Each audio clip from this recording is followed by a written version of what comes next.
Pourquoi la dynastie des Tang nous fascine?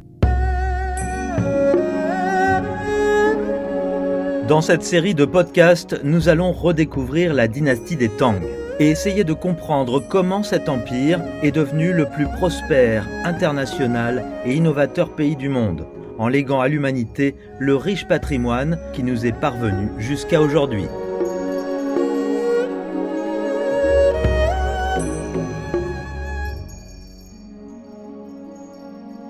Épisode 8, l'importance des migrants.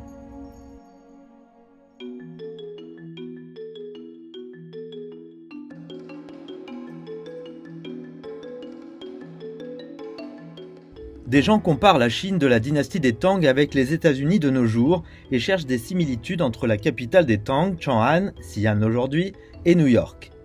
Depuis le début du XVIIIe siècle, grâce à l'afflux des immigrés, la population des États-Unis a augmenté à un rythme phénoménal.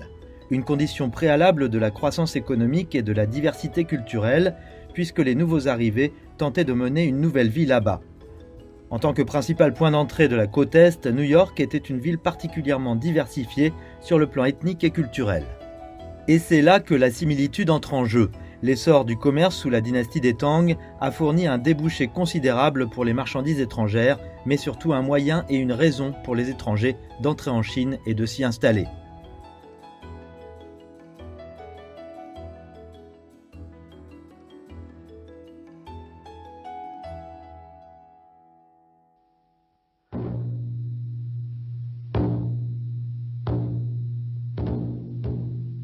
Li Shemin, l'empereur Taizong des Tang, a dit « 自古皆贵中华，见夷狄，朕独爱之如一，故其种落，皆依朕如父母。» Depuis les temps anciens, la Chine est un pays noble et orgueilleux.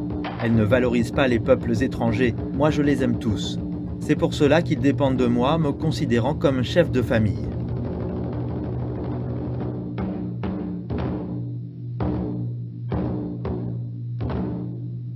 Ces propos signalent un changement important. La Chine est désormais ouverte à tous les peuples sont aimés et protégés par l'empereur lui-même et peuvent vivre ensemble de manière harmonieuse. Les notions de frontières et de nation sont marginalisées, tandis que le concept d'une grande famille humaine est apparu. Les étrangers étaient motivés pour s'installer dans l'empire chinois. Tout d'abord parce qu'ils pouvaient le faire. Les étrangers étaient autorisés à entrer, à séjourner et à faire du commerce librement dans l'empire. Les uns venaient par obligation professionnelle, d'autres parce qu'ils voulaient le faire, et d'autres encore pour fuir la guerre et chercher un abri.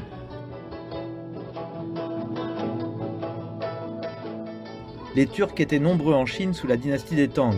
Certains documents suggèrent qu'ils étaient au nombre de 150 000 et que 10 000 Turcs vivaient à Chang'an, la capitale. Des tombes découvertes montrent que leurs propriétaires sont des Han, des Krang, des Mi, des He, des She et des Tsa, des noms de familles étrangers qui ont pris un nom chinois. Leur pays d'origine se trouvait souvent en Asie centrale. Ils venaient de loin et ils ont été très bien accueillis par les Chinois. Voici un personnage célèbre. Sous le règne de l'empereur Gaozong des Tang, un prince persan nommé Bélus, dont le pays a été envahi et détruit par les Arabes, est venu s'installer à Chang'an. Il cherchait de l'aide et a fini par devenir général dans l'armée des Tang. D'autres étrangers de la noblesse ont suivi son exemple, en espérant que les Tang les aideraient à regagner leur patrie perdue.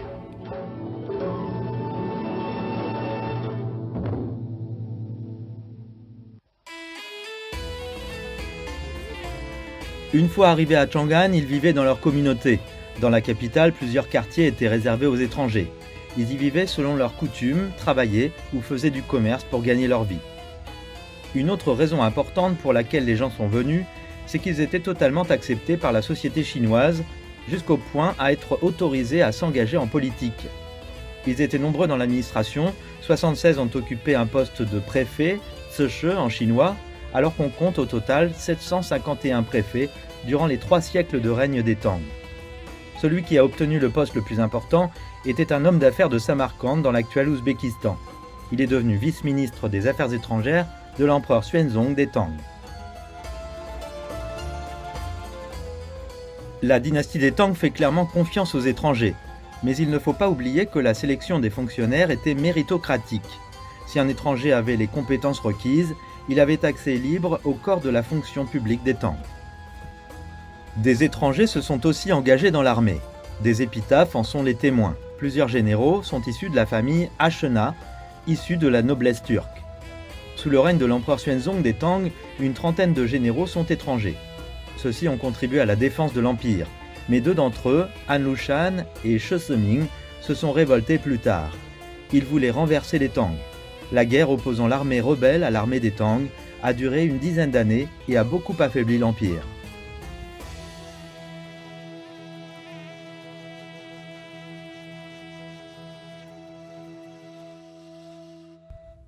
Revenons à l'accueil réservé aux étrangers sous la dynastie des Tang. Tous les étrangers étaient considérés comme des citoyens égaux devant la loi. Si un étranger commettait un acte criminel sur le sol des Tang, il encourait la même peine qu'un natif de l'Empire chinois. La dynastie des Tang attachait une grande importance au commerce avec les étrangers et adoptait des mesures pour le protéger et l'encourager.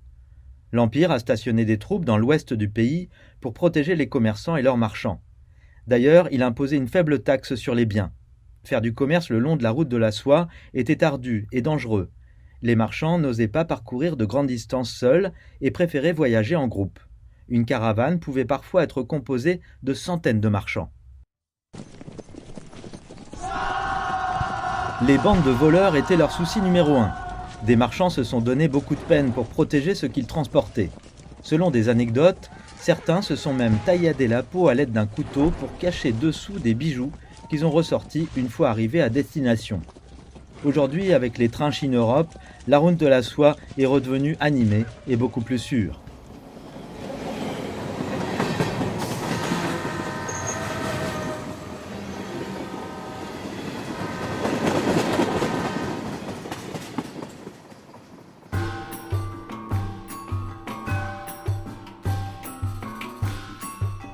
Les mariages mixtes étaient autorisés même au plus haut niveau.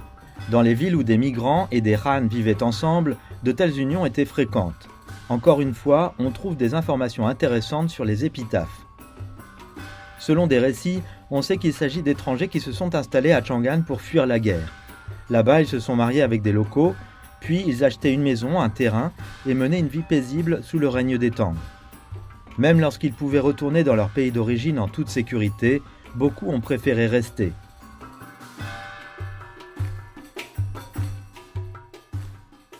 Les religieux étrangers étaient autorisés à prêcher sur le sol des Tang.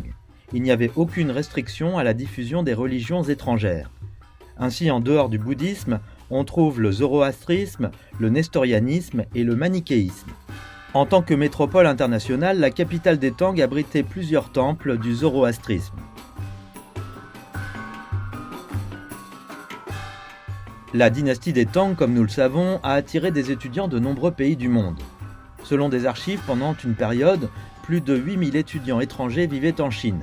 Ils ont fait leurs études à Chang'an, beaucoup ont passé les examens impériaux avant de mener une carrière dans l'Empire chinois. Ils ont contribué à la diversification culturelle de la dynastie des Tang, mais aussi à la diffusion de la culture chinoise dans le monde, quand ils se sont retournés dans leur pays d'origine.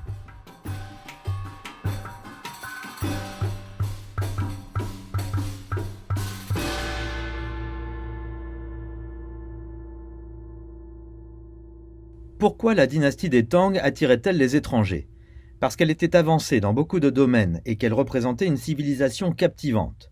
Richesse matérielle, lois et réglementations efficaces, autorité centrale et sécurité militaire, tolérance religieuse, créativité littéraire et artistique, avancées scientifiques et technologiques, c'était l'endroit idéal pour vivre pour les esprits curieux, ambitieux et ouverts.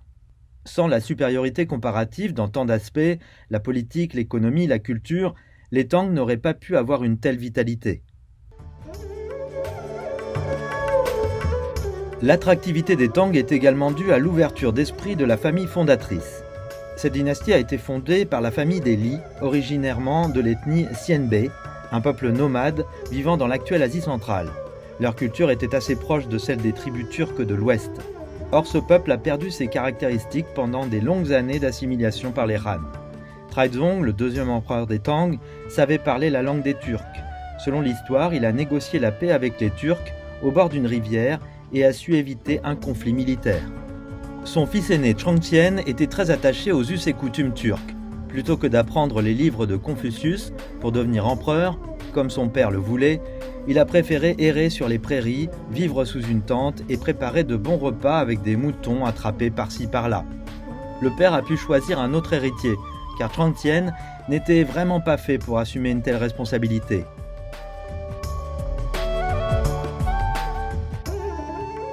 Ce qu'on vous montre dans cet épisode, ce sont quelques traits dans l'histoire de la dynastie des Tang et ses relations avec les peuples qui l'entouraient. Ces peuples s'approchaient de celui des Tang, tandis que le peuple des Tang cherchait des idées, des connaissances, des ressources et des amitiés dans les terres environnantes. Un remerciement spécial à San Lien Zhongdu pour son aide dans la création du contenu de cette émission. Je vous donne rendez-vous au prochain épisode.